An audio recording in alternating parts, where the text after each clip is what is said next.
I ordered 3-meter long planks. They're in pretty bad shape. Some of them are like split. There's a lot of knots. So they definitely need a bit of a sanding and sorting out, but I'm not really going to be barefoot anyway for a long time because it's still quite cold. Yeah, I've just measured up those beams. I think 3-meter planks should, if I just lash them down, should be a pretty solid platform. The only problem is I'm staying at Tyson Lane's place, which is like a 20-minute drive from here, and that's where the wood's been delivered to. So I'm going to have to get the wood here onto the boat in my car. I don't know what I'll do about that. And also, where the boat is now, in this secret location, it's actually anchored illegally. And there's not many parking options around. Not any very close to the boat. I have to walk to the boat from the car a little ways. It's going to be difficult to lug all that wood onto the boat. Anyway, I've also noticed a lot of suspect things going on with the front beam. Obviously the back beam came off last week, and this front beam is not attached in any way, shape or form. There's no bridle. The anchor chain is rubbing against the bow of the boat. It's still in a bit of a mess despite it being really livable down here. Wow, so much talking at the start of this episode.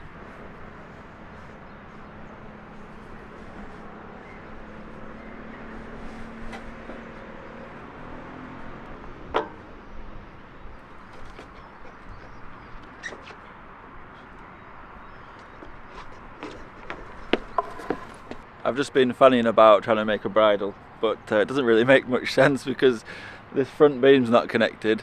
This triangle thing is held together by screwdrivers. That's right, the screwdriver's literally holding that into place. And if I build a bridle, or if I make a bridle, I have nothing to attach it to. Wood moving day with Thomas. Yeah, so we just need to load the wood into the car. Let's see how much wood hangs out of the boot of the car. Or the trunk, if you're from America. How's that? Got it? Yeah.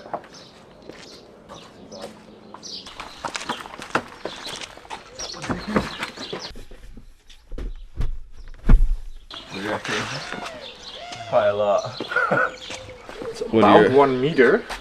I think it's fine if we put something like one of the fluorescent jackets around it. Nice. Got it? Yes. Yeah.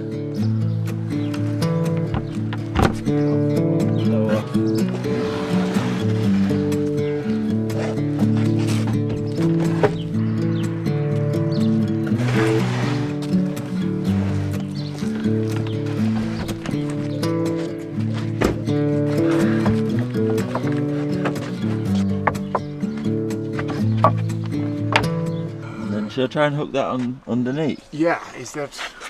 I'll try. I actually had to YouTube how to use these things. Yeah? Yeah. Yeah, I'm a master with radio straps. We didn't use anything else on my old job, so it was... Nice. That's what I've got you in to do.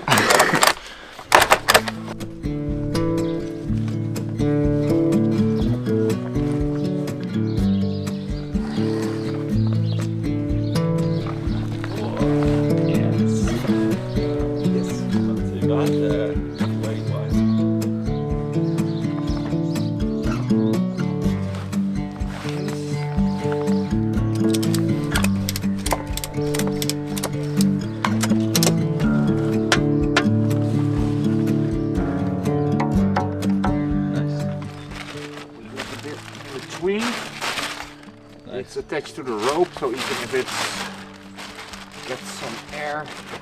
Yeah, nice. That's good. Yeah, it's a happy face. Just to warn people.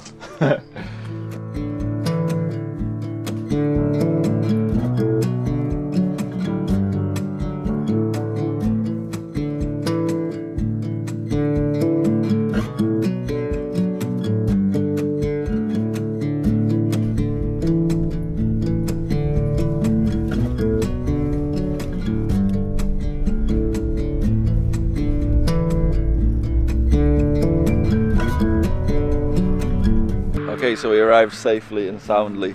Last time I was parked here, we got stuck in the mud and it took me half an hour to get off. But Thomas has got a nice little 4x4, so we can always get unstuck. So here we have a huge dike, which we're hoping to get the wood from the car down there over. We might need to cut a new path, cut through all this bush.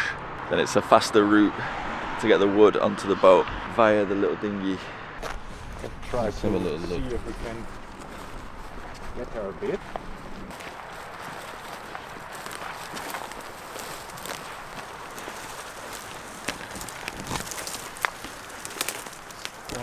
Quite thick bush. Yeah.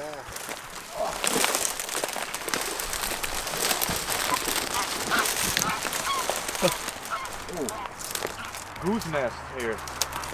Oh, is it an actual nest? Yeah, with eggs and all.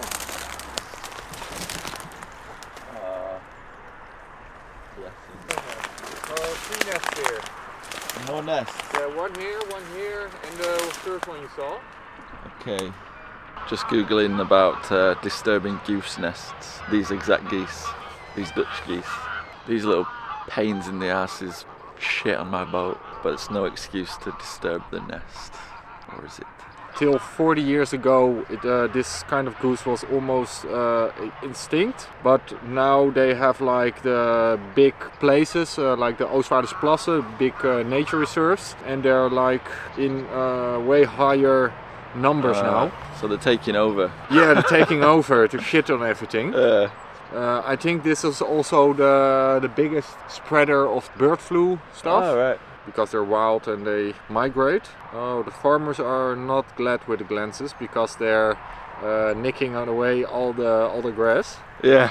So there are some rules by the government. Of course, you cannot kill them and catch them, the birds, intentionally destroying or damaging the nests, but also deliberately disturbing the birds. Okay. Which is kind of what we are doing if we get along the nest. So yeah, maybe that's not the best idea. Are they really close to the shore, the other ones? Yeah, we are walking 3 meters distance from the nest, so that's why they also fly away when we got over the fence. So what do you reckon? The long way then? Yeah, I think it will be the long way. Got to protect the birds, protect Mother Nature. Yeah. Let's get the wood down to the dinghy dock and then we'll just like engineer something. Yeah. It would be nice to do it in one row. MacGyver some stuff together. That's MacGyver.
Okay, so we've got this aluminium canoe donated for the day by Irene Hove, Cheese and Clogs. Yeah, we just saw this and was like, this is perfect. We think the wood's gonna fit in nicely and we might be able to get it to the boat in 1 or 2 trips.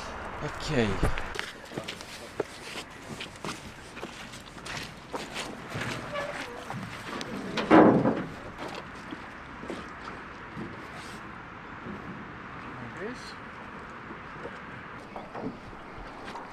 This way fits better, I think. Yeah. Through this opening.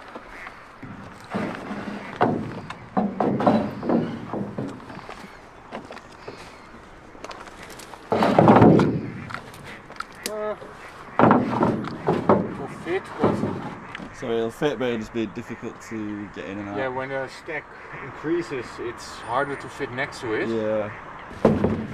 Let's see how this goes.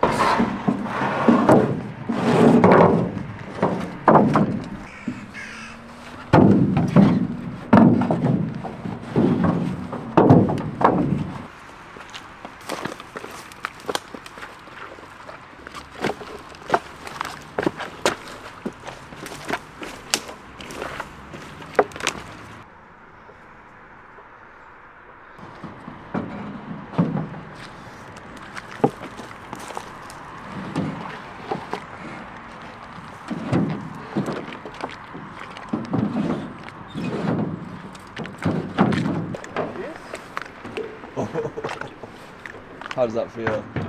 Scary as Just take it nice and easy.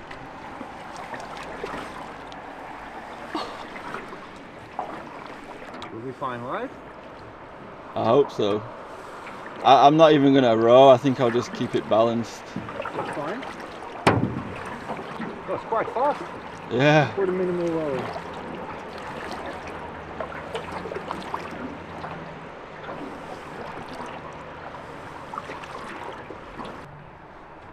Nice. Works like a charm, I think. Yeah, doing good, man. Oh. Amazing. Oh.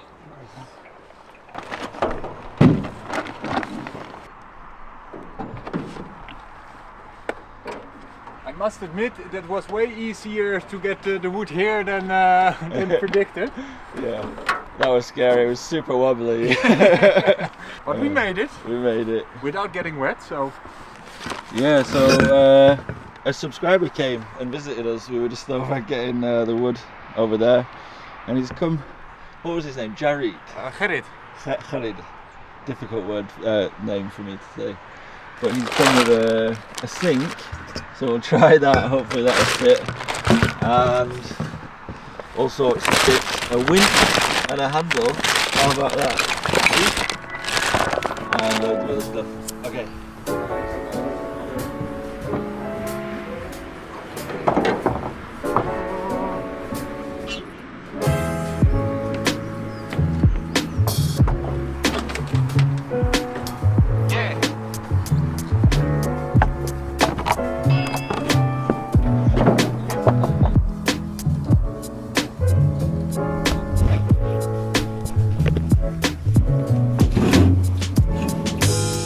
Wood has been loaded. Now for the fun bit of laying it out, getting a good perspective of what it's going to look like. I think we'll have to move the mast out of the way a little bit. Wow, that mast. Like this? Yeah.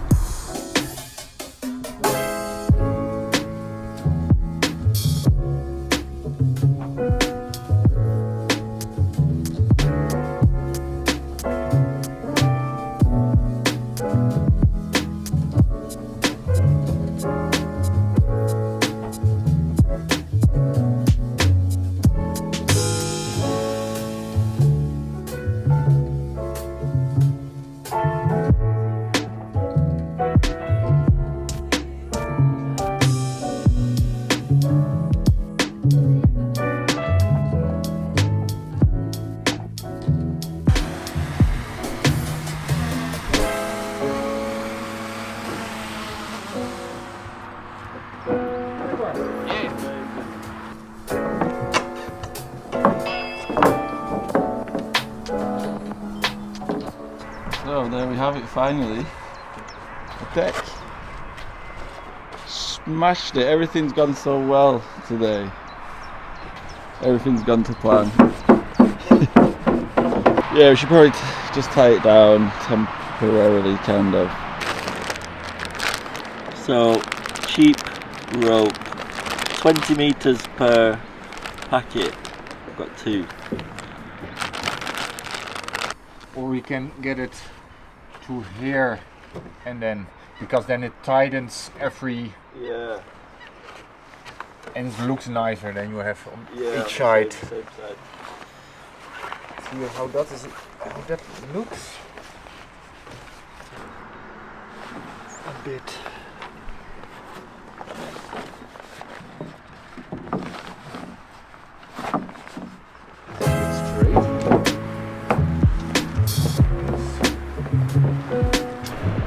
What do you think, we're going to run out of rope? No, I think it's more than enough. Yeah? Yeah. Nice. It's a bit tangled up, but we'll be fine. Yeah. It's great how like you can just improvise something like this. Yeah. And there the MacGyver comes in again. Yeah. It seems pretty strong. Yeah, this way every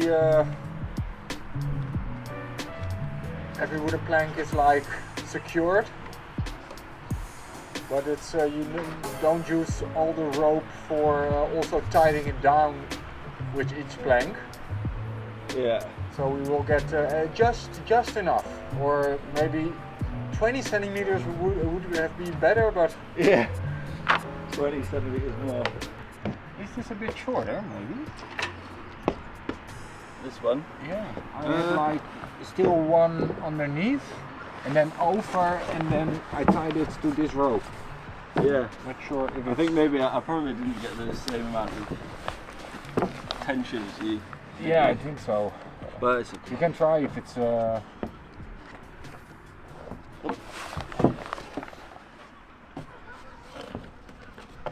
that's too short. But it's okay. It's okay. Straight.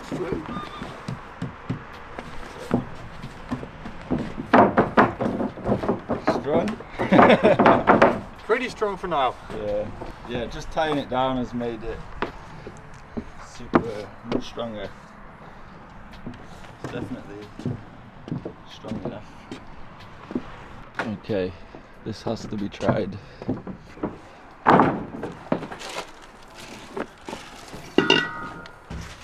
Oh, it looks big.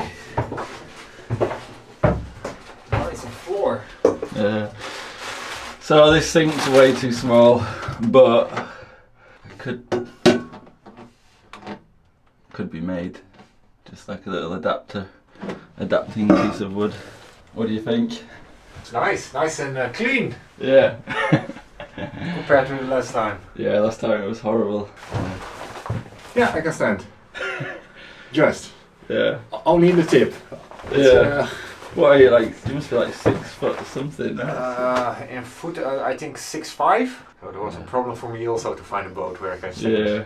Yeah, for me, being a Lancashire hobbit, it's perfect. Spent the night here on New Hope, an absolutely glorious catamaran, and Thomas has got a boat tour coming out Friday. Yeah, this Friday. So Yeah, same yeah. time as this one is. Yeah. So go and watch it. So it's got like quite narrow hulls. It looks like a really good sailing boat. Yeah. And you're gonna hopefully sail around the world Yeah. starting this year. Starting this summer, Slowly. hopefully. So yeah, hope it works out. Everything. So it's Yeah. So basically you sold your house. sold everything I own. Basically, I only have my one little car and this boat. Yeah. And gonna see how far it will go. Yeah, a huge thanks to Thomas for helping me with those planks. Like if I was on my own, it would have been such a big task. So yeah, spending the night there. He's got like 3 massive double beds, loads of accommodation. I'd be lying if I said I wasn't a tiny bit jealous of all that interior space after everything that I've said. No, my boat will be comfortable, cozy. Just definitely not luxury. Third and final bottle of wine.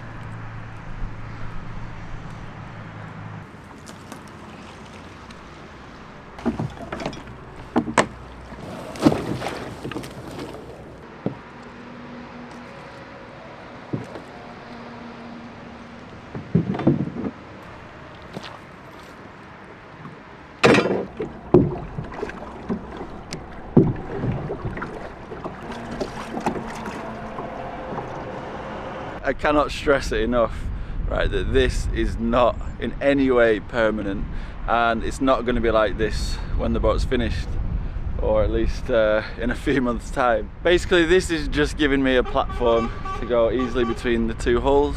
When I do move it to a yard, I'm going to need a few people, a few crew, so rather than have people stationed on each corner, they can cross over, we can have 1 or 2 crew, and it'll make moving the boat to a boatyard much easier.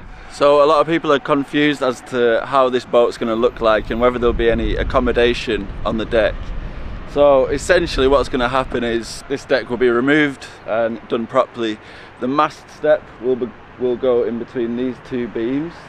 So the mast will be up here. You can actually make boxes for underneath the deck for storage, like anchor chains, all that stuff.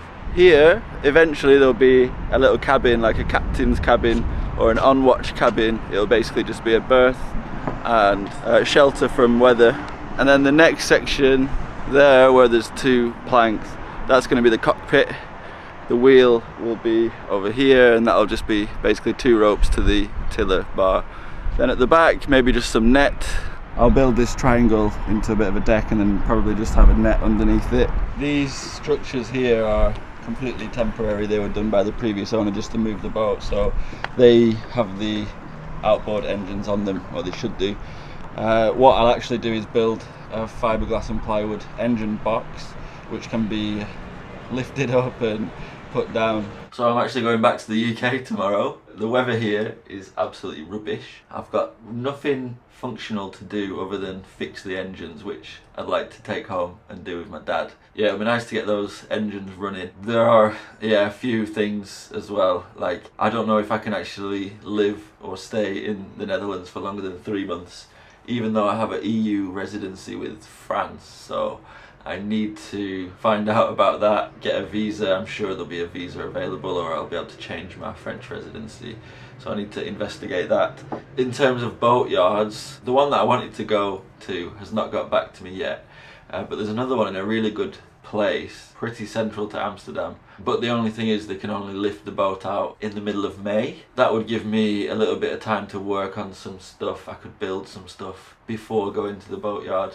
But then they also said that they need to lift me back into the water in September as well. With the crane that they have, they can't have the mast on, so it would be something like 4 months in the boatyard doing everything apart from the rigging, and then putting the boat into the water, and then putting the rig on, and then doing a little bit of sailing. But that's all dependent on what boatyard I go for. I would like to just have something booked, so I'm tempted to just get myself booked in on the 15th of May. And then before that, build stuff and maybe do some motor cruising around this area. Probably won't have time for that. But yes, so I'm going back to the UK tomorrow, taking the engines with me. Really apprehensive about going through customs with those engines, even though they're not really worth much money at all. The 2 strokes, they're pretty old, maybe worth 200 or 300 euros each. Hopefully that won't be a problem, so definitely stay tuned to see if they take them off me. I need to take the engine controls, so I've got the engine controls here. I'll pick up the engines tomorrow, then I'll get my ferry from Rotterdam, and then Rotterdam to Hull, and then it's only like an hour and a half drive back to my parents' house. It's going to be so nice spending time with my family and friends, because I didn't really say goodbye last time. I just kind of took off. I thought I'd be back in a couple of weeks, so yeah, I'll go back home for probably 2 weeks and then come back here, all depending on visas and stuff. Worst case scenario, if they don't let me in, I can always build engine boxes, dagger boards in the UK, and then bring them back here. Again, customs, I don't really understand the law regarding that. Anyway, this has been a long outro, so thanks very much. Thanks for watching the videos. Make sure you go and subscribe to Thomas's channel. He's got a boat tour coming out on his channel. Yeah, massive thanks to Thomas, sorting me out. Thanks for watching. Thanks to all the new subscribers. Thanks to everyone who went to my PayPal and coffee. Thank you so much. Yeah, it makes all this traveling back and forth and everything so much easier. So thank you so much. See you in the next video.